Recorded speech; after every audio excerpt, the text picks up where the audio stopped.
अस्सलाम वालेकुम दोस्तों, मैं हूं एडवोकेट शराजुल चीमा और आप देख रहे हैं एडवोकेट शराजुल चीमा चैनल। जैसा कि आपने थंबनेल से देख लिया है कि आज की वीडियो का टॉपिक फ्लड 2025 है। दोस्तों बारिशें तो हर साल होती हैं, लेकिन इस दफा पानी घरों की छतों के ऊपर तक क्यों पहुंच गया और अपने साथ घरों को बहाकर क्यों ले गया? क्या ये सिर्फ एक नेचुरल डिजास्टर था या हमारी अपनी नेग्लिजेंस और पुअर प्लानिंग का नतीजा है? आज की इस वीडियो में इन 5 सवालों के जवाब ढूंढने की कोशिश करेंगे। तो आइए देखते हैं। पहला क्वेश्चन कि क्या ये सैलाब अचानक आया था? उसका जवाब है कि नहीं। इस सैलाब के आने का पहले से ही इल्म, लेकिन कोई प्रैक्टिकल इंप्लीमेंटेशन न होने की वजह से इस सारी तबाही का सामना करना पड़ा। दोस्तों हिमालय और शुमाली भारत में बहुत ज्यादा बारिशें हैं, जिसके नतीजे में भारत ने अपने डैम्स का मुंह खोल दिया और पाकिस्तान के रावी सतलुज और चनाब में बहुत ज्यादा पानी होने की वजह से बहुत ज्यादा बस्तियां बह गई और एक रिपोर्ट के मुताबिक पाकिस्तान में 802 और इंडिया में 115 लोग अपनी जान से हाथ धो बैठे। दोस्तों इस हवाले से साइंसदान ये कह रहे हैं कि क्लाइमेट चेंज ने मौसम को अनप्रेडिक्टेबल बना दिया हुआ। फिजा में बहुत ज्यादा मॉइस्चर होती है, जिस वजह से बहुत ज्यादा एक्सट्रीम डाउनपोर हो जाता है। लेकिन दोस्तों तबाही की कहानियां भी आती है, असल तबाही का जिम्मेदार हम लोग खुद हैं। क्या ये सैलाब कुदरती था या इंसानों की अपनी गलतियों का नतीजा है? दोस्तों जब तक हम लोग दरियाओं के किनारों पर इलीगल कंस्ट्रक्शन वगैरह करते रहेंगे, नालों को बंद करने की कोशिश करेंगे, जंगलात को काटने से बाज नहीं आएंगे, पानी के कुदरती रास्तों को रोकने की कोशिश करेंगे, तब तक इस तरह की तबाही हमारे मुकद्दरों में होगी और पानी अपना रास्ता बना लेता है जिस तरह उसने इस दफा बनाया। दोस्तों अर्ली वार्निंग भी मौजूद थी और पहले से पता भी था कि सैलाब बना है, लेकिन प्रैक्टिकल इंप्लीमेंटेशन न होने की वजह से ये सारी तबाही देखनी पड़ रही है। बहुत से दोस्त ये समझते हैं कि इस सारी तबाही की वजह डैम्स हैं या डैम्स ना होने की वजह से ये तबाही हुई है। तो इसका आंसर ये है कि डैम्स के अलावा क्लाउड बर्स्ट जो है वो इस सैलाब की बहुत बड़ी वजह बना है। क्लाइमेट चेंजेस की वजह से क्लाउड बर्स्ट हो रहे हैं, जिस वजह से अचानक बहुत ज्यादा पानी जमीन पर आ जाता है और सब कुछ बहाकर अपने साथ ले जाता है। इंडिया के साथ साथ हमारे केपी में भी बहुत ज्यादा तबाही हुई है, यहाँ 400 से ज्यादा नौजवान इस सैलाब की भेंट चढ़े। लेकिन दोस्तों इस दफा बारिश अकेली दुश्मन नहीं थी, लैक ऑफ कोऑर्डिनेशन भी हमारा दुश्मन निकला। दोस्तों अगला क्वेश्चन की हुकूमतें नाकाम हुई या हमारे वसाइल गायब थे? कागजों पर तो प्लान तैयार थे, मीडिया पर भी रिलीफ कैंप्स वगैरह दिखाए गए, मगर जमीन पर लोग इमदाद की मुंतजिर ही रहे। ये फुटेज क्लिप देखिए। चाचा मुस्ताक ते ओदा मुंडा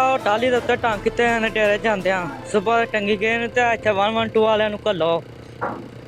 ये डिस्ट्रिक्ट सियालकोट तहसील संबड़िया के एक गांव माजरा कलाम है। बापुर बेटा दरख्त पर मौजूद है और इन्होंने 2 रातें इस बहते पानी में इस दरख्त के सहारे काटे। दोस्तों अरबों रुपए के फंड्स की ऐलानात हुए, मगर ड्रेनेज सिस्टम आज भी बंद है और इलीगल स्ट्रक्चर्स कायम है। WMO और IPCC बरसों से ये अवेयरनेस देते आ रहे हैं कि एक्सट्रीम बारिशें होंगी, लेकिन अभी तक कोई प्रैक्टिकल इंप्लीमेंटेशन नहीं की जा रही। तो इधर एक क्वेश्चन राइज होता है कि अगर हुकूमत बार बार फेल हो रही है तो हम लोग क्या करें? यहीं से मेरे अगले क्वेश्चन का आगाज होता है कि अवाम के पास क्या क्या इख्तियारात है। दोस्तों हमें चाहिए कि अपने अपने इलाके का एक व्हाट्सएप ग्रुप बनाएं, जब भी कोई कुदरती आफत है तो उसके अंदर वार्निंग अलर्ट्स वाले मैसेजेस सेंड कर दिया करें। उसके अलावा अपने गली मोहल्लों के ड्रेनेज सिस्टम को खुद ही क्लियर करवा लिया करें और गवर्नमेंट का वेट ना किया करें। उसके अलावा दरख्त वगैरह जितने मैक्सिमम लगा सकते हैं लगाएं और सबसे अहम दरियाओं के रास्तों में आने वाली जगहों पर कंस्ट्रक्शन वगैरह ना करें, वरना पानी तो अपना रास्ता बनाना जानता है, जिस तरह उसने इस दफा बना लिया। दोस्तों फ्लड्स को रोकना नामुमकिन होता है, लेकिन इन डिजास्टर्स को इन प्रिकॉशंस पर अमल करके मिनिमम किया जा सकता है। दोस्तों नेचर को ब्लेम देना बड़ा इजी होता है, मगर हकीकत यह है कि हमारी अपनी करप्शन, नॉन सीरियसनेस और पुअर प्लानिंग की वजह से यह तबाही हमारे मुकद्दरों में लिखी गई। अगला मानसून बिल्कुल करीब है, कहीं ये ना हो कि अगले मानसून में भी हम यही कहानी रिपीट कर रहे हैं। लिहाजा हमें होश के नाम देने चाहिए और हुकूमतें वक्त के ऊपर दबाव डालना चाहिए कि वो गैर जरूरी प्रोजेक्ट्स को मिनिमाइज करें और वक्त की जरूरत जो कि डैम्स हैं उनको बनाया जाए।